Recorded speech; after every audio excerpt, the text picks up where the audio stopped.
നമ്മുടെ കുട്ടികളൊക്കെ പരീക്ഷയൊക്കെ എഴുതി കീമിൻ്റെ ഫസ്റ്റ് ഫേസ് അലോട്ട്മെൻറ്റ് വന്നു. നമ്മുടെ ബ്രാഞ്ചും കുട്ടികളുടെ റാങ്കൊക്കെ നോക്കി ഇങ്ങനെ ആകാംക്ഷ ഭരിതരായിട്ടിരിക്കുകയാണ്. നമുക്കൊരു ബിഗ് പിക്ചർ എന്ന് പറഞ്ഞ സംഭവം ഉണ്ടല്ലോ, അതായത് എന്താണ് ഇവിടെ നടക്കുന്നത്, മൊത്തത്തിൽ ഇതിൻ്റെ എത്ര റാങ്ക് വരെയൊക്കെ പോയിട്ടുണ്ട്, എത്ര സീറ്റുകൾ അലോക്കേറ്റഡ് ആയിട്ടുണ്ട്, എങ്ങനെയൊക്കെയാണ് കാര്യങ്ങൾ, ഒരു ബിഗ് പിക്ചർ ഇൻഫർമേഷൻ തരാനായിട്ട് ചെറിയൊരു ഡാറ്റ അനാലിസിസ് നടത്തിക്കൊണ്ടുള്ളൊരു കൊച്ചു വീഡിയോ ആണ്. നമുക്കപ്പോൾ പെട്ടെന്ന് വീഡിയോയിലേക്ക് കിടക്കാം. ഓക്കെ, ഇപ്പോൾ നമ്മൾക്ക് അറിയാം, നിങ്ങളിപ്പോൾ പ്രോസ്പെക്ടസിൽ നമ്മുടെ കോളേജുകളും എല്ലാ ബ്രാഞ്ചുകളും ആ സീറ്റ് കപ്പാസിറ്റിയൊക്കെ നോക്കിയാൽ 50,250 സീറ്റുകളാണ് നമുക്ക് കീമിൻ്റെ കീഴിൽ വരുന്ന കോളേജുകളിലെ സീറ്റ് ടോട്ടലായിട്ട് വരുന്ന എല്ലാ ബ്രാഞ്ചും എല്ലാ കോളേജുകളും ഉൾപ്പെടുന്ന നമ്പറാണ് 50,250. അതിൻ്റെ ബ്രേക്കപ്പ് എന്ന് പറഞ്ഞാൽ ഏകദേശം 5,800 ചില്ലാൻ സീറ്റുകൾ ഗവൺമെൻറ് എയ്ഡഡ് ഓട്ടോണമസ്, TKM കോളേജൊക്കെ ഓട്ടോണമസിൽ വരുന്നതാണ്. പിന്നെ നമ്മുടെ ഗവൺമെൻറ് കോസ്റ്റ് ഷെയറിംഗ് ഇതിൽ IHR, DKIP, KSRTC അങ്ങനെ ഒരുപാട് LBS അങ്ങനെ ഗവൺമെൻറ്റിൻ്റെ കീഴിലുള്ള ഇൻസ്റ്റിറ്റ്യൂഷൻസ് കോസ്റ്റ് ഷെയറിംഗ് നടത്തുന്ന കോളേജുകളിലെ സീറ്റുകളെല്ലാം കൂടി കൂട്ടിക്കഴിഞ്ഞാൽ ഏകദേശം 7,760. പിന്നെ പ്രൈവറ്റ് കോളേജുകളും പ്രൈവറ്റ് ഓട്ടോണമസ്, ഇപ്പോൾ രാജഗിരിയൊക്കെ ഓട്ടോണമസ് ആണ്, ഇതെല്ലാം കൂട്ടിക്കഴിഞ്ഞ് കഴിഞ്ഞാൽ കിട്ടുന്നതാണ് 36,000. അപ്പോൾ നിങ്ങൾക്കറിയാം ഏകദേശം bulk of the seats are from private autonomous colleges, mainly private, right.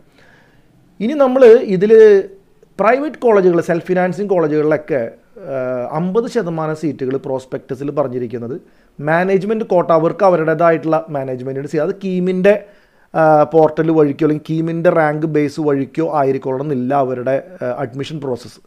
ഇപ്പോൾ രാജഗിരി പോലുള്ള കോളേജ് നമുക്കൊരു 50% സീറ്റ് അവരുടെ മാനേജ്മെൻറ്റ് അത് അവർക്കൊരു ക്രൈറ്റീരിയ ഉണ്ട്. ചിലപ്പോൾ +2ൻ്റെ മാർക്കായിരിക്കാം, ചിലപ്പോൾ കീമിൻ്റെ റാങ്കും +2ൻ്റെ മാർക്കായിരിക്കും, ചിലപ്പോൾ അവർക്ക് NRI റിലേറ്റഡ് സംഭവങ്ങൾ. അപ്പോൾ അതൊക്കെ ഏകദേശം ഞാൻ നോക്കിയപ്പോൾ ഇതൊരു അപ്രോക്സിമേറ്റ് ഐഡിയ ആട്ടോ, ഒരു വളരെ കൃത്യമായിട്ടുള്ള നമ്പർ, ഏകദേശം 20,000 നമ്പറുകൾ ഈ കീമിൻ്റെ അലോട്ട്മെൻറ്റ് ലിസ്റ്റിൽ വരാത്ത ടൈപ്പ് സീറ്റുകളാണ് 20,000. ബാക്കി 30,250 നമ്മുടെ കീമിൽ ശരിക്കും അലോട്ട്മെൻ്റ് ആയിട്ട് വരുന്നത്. അപ്പോൾ നമ്മുടെ കീമിൻ്റെ അലോട്ട്മെൻറ്റ് നമ്മൾ നോക്കുകയാണെന്നുണ്ടെങ്കിൽ ഫസ്റ്റ് ഫേസിൽ 23,751 കുട്ടികൾക്കാണ് അലോട്ട്മെൻറ്റ് കിട്ടിയിരുന്നത്. അതായത് അത്രയും സീറ്റുകൾക്കാണ് അലോട്ട്മെൻറ്റ് കൊടുത്തിരിക്കുന്നത്. ഏകദേശം നമ്മൾ നോക്കുകയാണെങ്കിൽ 30,000-ൻ്റെ 23,000 എന്ന് പറയുമ്പോൾ 75% സീറ്റ് യൂട്ടിലൈസേഷൻ നടന്നിട്ടുണ്ട്. അപ്പോൾ എവിടെ ബാക്കി 25 എന്ന് പറഞ്ഞാൽ ചില കുട്ടികൾക്ക് ചില കോളേജിൽ സീറ്റ് വേണ്ട, അല്ലെങ്കിൽ വളരെ താഴെ കിടക്കുന്ന കോളേജുകളിലെ ഫീഡ്ബാക്കും ആ കോളേജിൽ റണ്ണ് ചെയ്യുന്ന ഫീഡ്ബാക്കൊക്കെ സ്വീകരിച്ചിട്ട് ഒരാൾ പോലും ആ കോളേജുകളിലെ സീറ്റിന് ഓപ്ഷൻ കൊടുത്തിട്ടില്ല. അപ്പോൾ സ്വാഭാവികമായിട്ടും ആ കോളേജുകളിലെ ആ പർട്ടിക്കുലർ ബ്രാഞ്ചുകളൊക്കെ വേക്കൻ്റ് ആക്കി കിടക്കും. അങ്ങനെയാണ് ബാക്കി 25% സീറ്റുകളിലേക്ക് അലോട്ട്മെൻറ്റ് വരാതിരിക്കുന്നത്. ഓക്കെ, ഇനി നമ്മൾ 23,751 ബ്രേക്കപ്പ് നോക്കുകയാണെന്നുണ്ടെങ്കിൽ 5,900, ഏകദേശം 6,000 സീറ്റുകൾ ഇതിൽ ഗവൺമെൻറ് എയ്ഡഡ് ആണ് വന്നിരിക്കുന്നത്. ഗവൺമെൻറ് കോസ്റ്റ് ഷെയറിംഗ് ആണ് 7,100. പിന്നെ വന്നിരിക്കുന്ന പ്രൈവറ്റ്, നമ്മൾ ഉദ്ദേശിച്ച പോലെ പ്രൈവറ്റിൽ ഇപ്പോൾ ഈ പറഞ്ഞ പോലെ 10,651. ഒബ്വിയസ്ലി പ്രൈവറ്റ് ആയിരിക്കും കൂടുതൽ, കാരണം സീറ്റുകൾ കൂടുതൽ അവിടെയാണല്ലോ. അപ്പോൾ ഇതാണ് നമ്മുടെ ഹൈ ലെവൽ നമ്പറുകൾ. അപ്പോൾ നിങ്ങൾക്ക് ഇതിനെപ്പറ്റി ചെറിയൊരു ധാരണ വേണം കേട്ടോ. നമ്മൾ വെറുതെ റാങ്കും ബ്രാഞ്ചും നോക്കിയൊക്കെയാണ്, പകരം ഇടയ്ക്ക് ഇങ്ങനത്തെ ഒരു വ്യൂ പോയിൻ്റൊക്കെ നമുക്ക് ഉണ്ടാവും നല്ലതാണ്. നമ്മൾ വീണ്ടും മുന്നോട്ട് പോവുകയാണ്, നമ്മുടെ കുറച്ചും കൂടെ നല്ല ഇൻട്രസ്റ്റിംഗ് ആയിട്ടുള്ള അല്ലെങ്കിൽ ചിലർക്ക് താല്പര്യം തോന്നുന്ന ഡാറ്റ പോയിൻറ്റ്സ് നമുക്ക് ശ്രദ്ധിക്കാം. നോക്കൂ, ഇത് നമ്മുടെ ഫസ്റ്റ് റാങ്ക്, ലാസ്റ്റ് റാങ്ക് ഈ പറഞ്ഞ പോലെ ഗവൺമെൻറ് കോളേജുകളിലും എയ്ഡഡും കോസ്റ്റ് ഷെയറിങ്ങും പ്രൈവറ്റ് സെൽഫ് ഫിനാൻസിൽ എങ്ങനെയാണ് പോയിരിക്കുന്നതിൻ്റെ ഒരു ധാരണ കിട്ടാൻ വേണ്ടിയിട്ടാണ്. ഇപ്പോൾ നമ്മുടെ ഈ അലോട്ട്മെൻറ്റ് പ്രോസസ്സിൽ ഫേസ് 1 ഫസ്റ്റ് റാങ്ക് ആയിട്ട് SM കാറ്റഗറിയിൽ പോയിരിക്കുന്നത് 13ാം റാങ്ക് നമ്പർ കുട്ടിയാണ്. അപ്പോൾ അതിൻ്റെ അർത്ഥം അദ്ദേഹത്തിന് ഒരു പക്ഷേ IITയോ NITയോ കിട്ടിയിട്ടുണ്ടാവും, പക്ഷേ അവർ ഉദ്ദേശിച്ച ബ്രാഞ്ചോ ചിലപ്പോൾ കിട്ടിയിട്ടുണ്ടാവില്ല. അപ്പോൾ ഇവിടെയും കൂടെ അപ്ലൈ ചെയ്ത് വെക്കാൻ വന്നിട്ട് ഇപ്പോൾ ഒബ്വിയസ്ലി ഇവരൊക്കെ CETയിലൊക്കെ ആയിരിക്കും ജോയിൻ ചെയ്യുക. അപ്പോൾ CETയിലെ ഈ ബ്രാഞ്ചും NITയിൽ ഒരു പക്ഷേ ദൂരെ കിട്ടിയിരിക്കുന്നത്. അപ്പോൾ CSABൻ്റെ പ്രോസസ്സൊക്കെ ഇപ്പോൾ നടന്നുകൊണ്ടിരിക്കുകയാണ്. അപ്പോൾ ഒരു വെയ് ചെയ്യാൻ വേണ്ടി ഒരു പക്ഷേ ഈ പ്രോസസ്സിൽ നിലനിൽക്കുന്നതായിരിക്കാം. ഇവരൊന്നും ചിലപ്പോൾ സെക്കൻഡ് അലോട്ട്മെൻറ്റും തേർഡ് അലോട്ട്മെൻറ്റിലും ഉണ്ടാവാനുള്ള സാധ്യത വളരെ വളരെ കുറവാണ്. പക്ഷെ ഞാൻ പറഞ്ഞു വന്നത് ഫസ്റ്റ് അലോട്ട്മെൻറ്റിൽ സ്റ്റേറ്റ് മെറിറ്റ് റാങ്ക് പോയിരിക്കുന്നത്, ഫസ്റ്റ് റാങ്ക് പോയിരിക്കുന്നത് 13ാം റാങ്ക് നമ്പറാണ്. കീമിലെ റാങ്ക് ആട്ടോ ഞാൻ പറയണേ. അതുപോലെ ലാസ്റ്റ് റാങ്ക് സ്റ്റേറ്റ് മെറിറ്റിൽ പോയിരിക്കുന്നത് 52,481. മനസ്സിലായോ? അതിൻ്റെ ഇത് സ്റ്റേറ്റ് മെറിറ്റ് ഇനി കാറ്റഗറി എന്ന് 52,000. ഇപ്പോൾ ഓൾമോസ്റ്റ് ലാസ്റ്റ് വരെ റാങ്കുള്ള കുട്ടിക്ക് ഫസ്റ്റ് അലോട്ട്മെൻറ്റ് വന്നിട്ടുണ്ട് എന്ന് അർത്ഥം. ഏതെങ്കിലും ഒരു കോളേജിൽ ഏതെങ്കിലും ഒരു കാറ്റഗറിയിൽ 52,494 എന്ന് പറഞ്ഞ റാങ്കുള്ള കുട്ടിക്ക് കിട്ടിയിട്ടുണ്ടെന്ന് അർത്ഥം.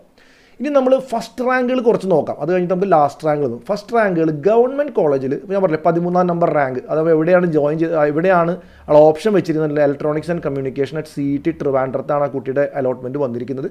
ഇനി അതുപോലെ തന്നെ first state merit rank government aided ഓട്ടോണമസിൽ 356 അപ്പോൾ നമ്മുടെ മാറത്തനേഷ്യസ്, NSS, TKM ഇതിൽ 3 ഗവൺമെൻറ് എയ്ഡഡ്, പിന്നെ TKM ഓട്ടോണമസ് ആണ്. അപ്പോൾ അതിൽ വന്നിരിക്കുന്ന 356 ഫസ്റ്റ് SM റാങ്ക് ഈ സ്ഥാപനങ്ങളിൽ. അത് പോയിരിക്കുന്നത് കമ്പ്യൂട്ടർ സയൻസ് ആണ്. TKM കോളേജിലാണ് ആ കുട്ടി ഓപ്ഷനായിട്ട് കിട്ടിയിരിക്കുന്നത്. ഓക്കെ, ഇനി first state merit rank government cost sharing, ഒരു ലോങ് ലിസ്റ്റ് ഓഫ് കോളേജുകളുണ്ട് ഗവൺമെൻറ് കോസ്റ്റ് ഷെയറിങ്ങിൻ്റെ കീഴിൽ. നമ്മൾ മുമ്പത്തെ ഇതിൽ ഡിസ്കസ് ചെയ്ത പോലെ ആ ലിസ്റ്റുകൾ കോളേജിൽ 95ാം നമ്പർ റാങ്കുള്ള കുട്ടി ഈ അലോട്ട്മെൻറ്റ് പങ്കെടുക്കുകയും അവൻ കൊടുത്തിരിക്കുന്ന ഓപ്ഷൻ കമ്പ്യൂട്ടർ സയൻസ് നമ്മുടെ മോഡൽ എഞ്ചിനീയറിംഗ് കോളേജ് IHR കീഴിൽ വരുന്ന ഒരു അടിപൊളി കോളേജാണ് മോഡൽ. അവിടെയാണ് 95ാം റാങ്കാണ് ഫസ്റ്റ് സ്റ്റേറ്റ് മെറിറ്റ് കോസ്റ്റ് ഷെയറിങ്ങിൽ പോയിരിക്കുന്നത്.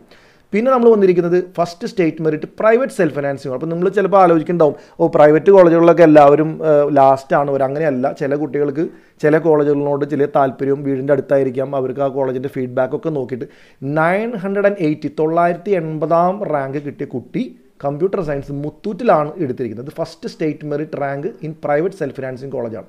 അപ്പോൾ ഇത് ഫസ്റ്റ് റാങ്കുകൾ ഇങ്ങനെയാണ്. ലാസ്റ്റ് വരാണെന്നുണ്ടെങ്കിൽ ഒരു ഗവൺമെൻറ് കോളേജിൽ സ്റ്റേറ്റ് മെറിറ്റിൻ്റെ കീഴിൽ 21,156 റാങ്ക് കുട്ടിക്ക് അഡ്മിഷൻ കിട്ടിയിട്ടുണ്ട്. അപ്പോൾ നിങ്ങളുടെ റാങ്ക് 21,000 ഒക്കെ ആണെന്നുണ്ടെങ്കിൽ അവർക്ക് സ്റ്റേറ്റ് മെറിറ്റ് ഗവൺമെൻറ് കോളേജിൽ താഴെ എവിടെയെങ്കിലും അവർ കിട്ടിയിട്ടുണ്ട്. ഈ കുട്ടി civil and environmental sciences CV എന്ന് പറയുന്ന ബ്രാഞ്ചാണ്, GC വയനാടാണ് കിട്ടിയിരിക്കുന്നത്. അതുപോലെ തന്നെ സ്റ്റേറ്റ് മെറിറ്റിൽ ഗവൺമെൻറ് എയ്ഡഡിൽ ഓട്ടോമെൻറ്റ്സ് പോയിരിക്കുന്നത് 12,288. അത് സിവിൽ എഞ്ചിനീയറിംഗ് മെയ്സിലാണ് ലാസ്റ്റ് റാങ്ക് പോയിരിക്കുന്നത്.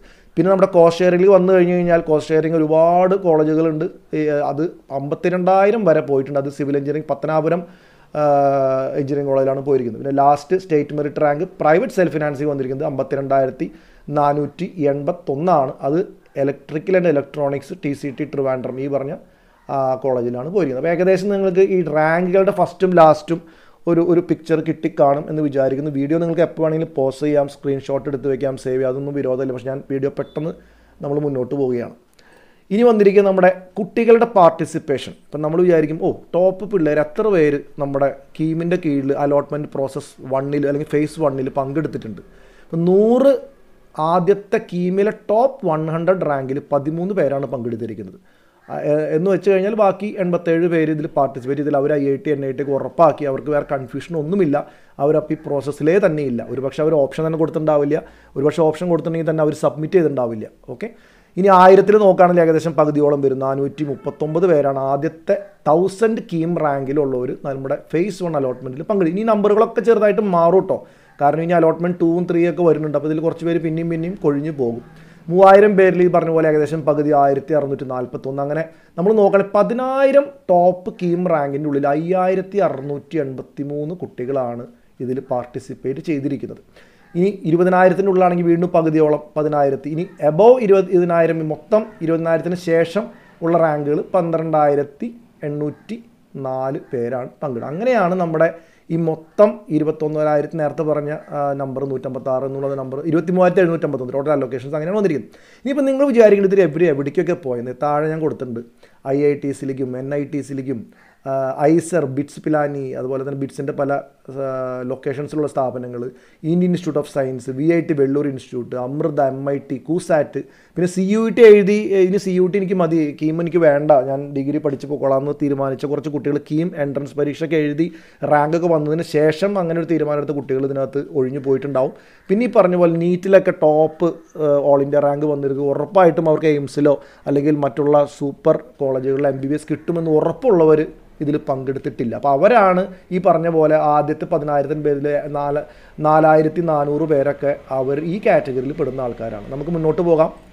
ഇനി നിങ്ങൾ വേറൊരു ഡാറ്റ ശ്രദ്ധിക്കുന്നത് നല്ലതായിരിക്കും. ഇപ്പോൾ നമ്മൾ പറഞ്ഞില്ല 23,751 സീറ്റുകളാണ് അല്ലെങ്കിൽ അത്രയും അലോട്ട്മെൻറ്റുകൾ കൊടുത്തിരിക്കുന്നത്. അപ്പോൾ ഏകദേശം 75% സീറ്റ് യൂട്ടിലൈസേഷൻ. ഇതിൽ 100% സീറ്റുകൾ എവിടേക്കാണ് ഫില്ലായി പോയിരിക്കുന്നത് നമുക്ക് നോക്കി കഴിഞ്ഞാൽ കാണാം. Computer science and engineering 7,710, 100%. ശരിക്കും പറഞ്ഞാൽ കുറച്ച് ഞാൻ PDF അനലൈസ് ചെയ്തപ്പോൾ എനിക്ക് കപ്പാസിറ്റിനേക്കാളും കുറച്ചും കൂടെ കൂടുതൽ അലോട്ട്മെൻറ്റുകൾ വന്നതായിട്ടാണ് കാണാൻ പറ്റിയത്. പക്ഷേ അത് ചെറിയ ചെറിയ എറേഴ്സൊക്കെ കാണും. പക്ഷേ നമ്മൾ അത് 103, 105 എനിക്ക് ശതമാനം കണക്ക് നോക്കി. ചിലപ്പോൾ ഈ എക്സ് സർവീസ്മെൻ കോട്ട അങ്ങനെ കുറച്ച് ഇതുണ്ടല്ലോ, അത് കുറച്ച് കൂടുതൽ പേരുടെ നമ്പറുകൾ അതിൽ വന്നിട്ടുണ്ടാവും. പക്ഷേ ഇതിലെല്ലാം ഒരു കാര്യം ഉറപ്പാണ്, ഈ കോഴ്സുകളിലാണ് ഒറ്റ സീറ്റ് പോലും അലോട്ട്മെൻറ്റ് 1 ബാക്കി വരാതെ 100% യൂട്ടിലൈസേഷനായിട്ട് പോയിരിക്കുന്നത്. CS, പിന്നെ കമ്പ്യൂട്ടർ സയൻസ് ആൻഡ് ഡിസൈൻ, പിന്നെ computer science and business systems, പിന്നെ industrial engineering, production engineering, electrical and computer engineering, പിന്നെ computer science and engineering, artificial intelligence, electronics, cyber physical system Thrissur engineering കോളേജിൽ തുടങ്ങിയ പുതിയൊരു ബ്രാഞ്ചാണ് കേട്ടോ. അവിടെയും പെട്ടെന്ന് തന്നെ 7,000 something state merit last rank വന്നിരിക്കുന്നത്, പെട്ടെന്ന് ഫില്ലായി. പിന്നെ അപ്പം ഞാൻ പറഞ്ഞു വന്നത്, ഇപ്പോൾ നിങ്ങൾ ചോദിക്കുമ്പോൾ ഇലക്ട്രോണിക്സ് എന്തില്ലാതെ നല്ല ബ്രാഞ്ചാണല്ലോ. അപ്പോൾ ഞാൻ പറഞ്ഞു വന്നത് ഇലക്ട്രോണിക്സിൽ ചില താഴെ കിടക്കുന്ന ഒട്ടും നല്ല ഫീഡ്ബാക്ക് ഇല്ലാത്ത വളരെ മോശമായിട്ട് പ്രോബബ്ലി റണ്ണ് ചെയ്യുന്ന ചില പ്രൈവറ്റ് കോളേജുകളിലെ സീറ്റ് കുട്ടികൾ ഒരൊറ്റ ആൾ പോലും ഓപ്ഷൻസിൽ കൊടുത്തിട്ടുണ്ടാവില്ല. അതായിരിക്കാം അവിടെ 100% മൊത്തം ഇലക്ട്രോണിക്സ് സീറ്റുകൾ നോക്കുമ്പോൾ 100% വരാത്തത്. പെട്ടെന്ന് അടുത്തേക്ക് പോകുമ്പോൾ മോർ ദാൻ 75% സീറ്റുകൾ ഫില്ലായിട്ടുള്ള ബ്രാഞ്ചുകളാണ് ഈ കാണുന്നതൊക്കെ. കണ്ടോ, ബയോമെഡിക്കൽ, ഇൻഫർമേഷൻ ടെക്നോളജി. ഇതിൻ്റെ അർത്ഥം ഇതൊന്നും എന്താ പറയുക മോശപ്പെട്ട ബ്രാഞ്ച് നല്ല, ഇതൊക്കെ താരതമ്യേന നല്ല യൂട്ടിലൈസേഷൻ, സീറ്റ് യൂട്ടിലൈസേഷൻ കപ്പാസിറ്റി ഉപയോഗിച്ച ബ്രാഞ്ചുകളാണ്. നിങ്ങൾ നോക്കിക്കഴിഞ്ഞാൽ നമ്മുടെ civil and environment engineering, biotechnology, instrumentation and control Palakkad, അങ്ങനെ കുറച്ച് ബ്രാഞ്ചുകൾ, ഡയറി ടെക്നോളജി, പിന്നെ ഇലക്ട്രോണിക്സ് ഇതിൽ വരുന്നുണ്ട്. ഇലക്ട്രോണിക്സ് ഉണ്ട് 86% സീറ്റുകൾ ഫില്ലായിട്ടുണ്ട് കേട്ടോ. അപ്പോൾ അത് നല്ല ഇതിൽ വരുന്നതാണ്. പിന്നെ നമുക്ക് ഇനി 50-നും 75-നും ഇടയ്ക്ക് പോവുകയാണെന്നുണ്ടെങ്കിൽ ആണ് ഈ ലിസ്റ്റ്. അതായത് ഞാൻ വീണ്ടും പറയുന്നു, ഈ പെർസെൻറ്റേജ് യൂട്ടിലൈസേഷൻ എന്ന് പറഞ്ഞു കഴിഞ്ഞാൽ 100 സീറ്റ് ഉണ്ടെങ്കിൽ എത്ര സീറ്റുകൾ ഈ അലോട്ട്മെൻറ്റിൽ 1 ഫില്ലായിട്ടുണ്ട്, ബാക്കി ഒഴിഞ്ഞു കിടക്കുന്ന സീറ്റുകളാണ് ബാക്കിയുള്ളതെല്ലാം. അപ്പോൾ നമ്മളിപ്പോൾ ഇത് ഇൻട്രസ്റ്റിംഗ് ആയിട്ട് കാണാം. നിങ്ങൾക്ക് കണ്ടോ, മെക്കാനിക്കലും സിവിലൊക്കെ ഒരു കാലഘട്ടത്തിൽ ചാടി വീണ ആൾക്കാർ എടുത്തിരുന്ന ബ്രാഞ്ചുകളാണ്. പക്ഷേ അത് ഒരുപാട് ഡൈല്യൂട്ടായി പോയി, കണ്ടമാനം സീറ്റുകളുണ്ട്.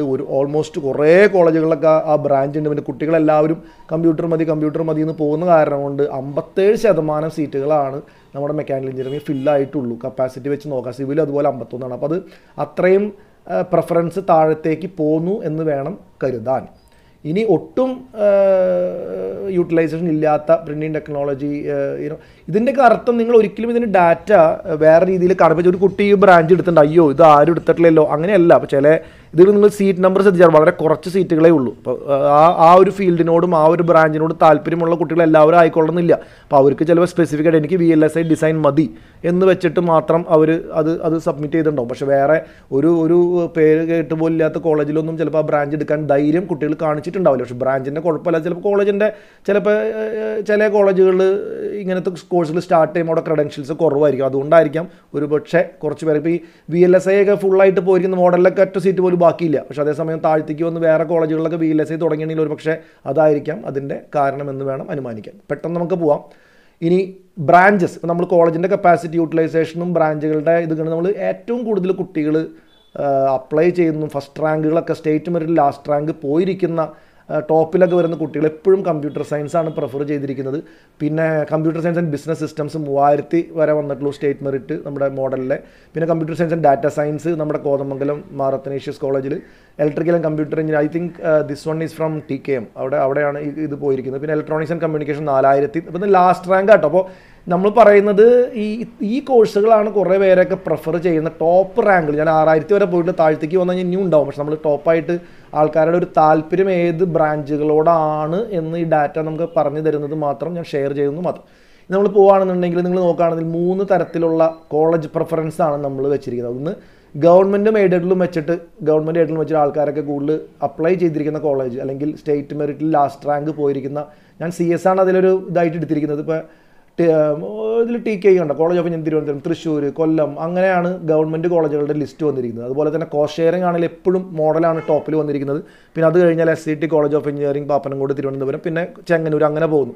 LBT institute of technology for women Trivandrum, അങ്ങനെ ഒരു ലിസ്റ്റ്. പിന്നെ പ്രൈവറ്റ് കോളേജുകളിൽ ഏറ്റവും നല്ല ഫീഡ്ബാക്കും പിന്നെ ഈ പറഞ്ഞ പോലെ ലാസ്റ്റ് സ്റ്റേറ്റ് മെറിറ്റ് റാങ്ക് പോരുന്നത് രാജഗിരിയിലാണ്, RET Rajagiri school of engineering, പിന്നെ മുത്തൂറ്റ്, ഫിസാറ്റ് അങ്ങനെ പോകുന്നു, Christ college, saint Gits, SCM college, അങ്ങനെ ഞാൻ ടോപ്പ് കുറച്ച് പേരുകൾ മാത്രമേ കൊടുത്തിട്ടുള്ളൂ കേട്ടോ. അപ്പോൾ ഇതാണ് നമ്മുടെ ഒരു കോളേജുകളുടെ ഒരു പ്രിഫറൻസ് ആയിട്ട് വന്നിരിക്കുന്നത്. അപ്പോൾ ഏകദേശം നിങ്ങൾക്കൊരു ധാരണ ഈ ഡാറ്റ അനാലിസിസ് കൊണ്ട് കിട്ടിയെന്ന് വിചാരിക്കുന്നു. കൂടുതൽ ഇതിൽ എക്സ്പ്ലെയിൻ ചെയ്യേണ്ട കാര്യമില്ല, എല്ലാ ഡാറ്റയും നിങ്ങളുടെ മുമ്പിൽ ഉണ്ടായിരുന്നു. നിങ്ങൾക്കിത് വീഡിയോ വീണ്ടും കാണാൻ പോസ്റ്റ് ചെയ്ത് കൂടുതൽ ഡീറ്റെയിൽസ് ഒക്കെ ശ്രദ്ധിക്കാം.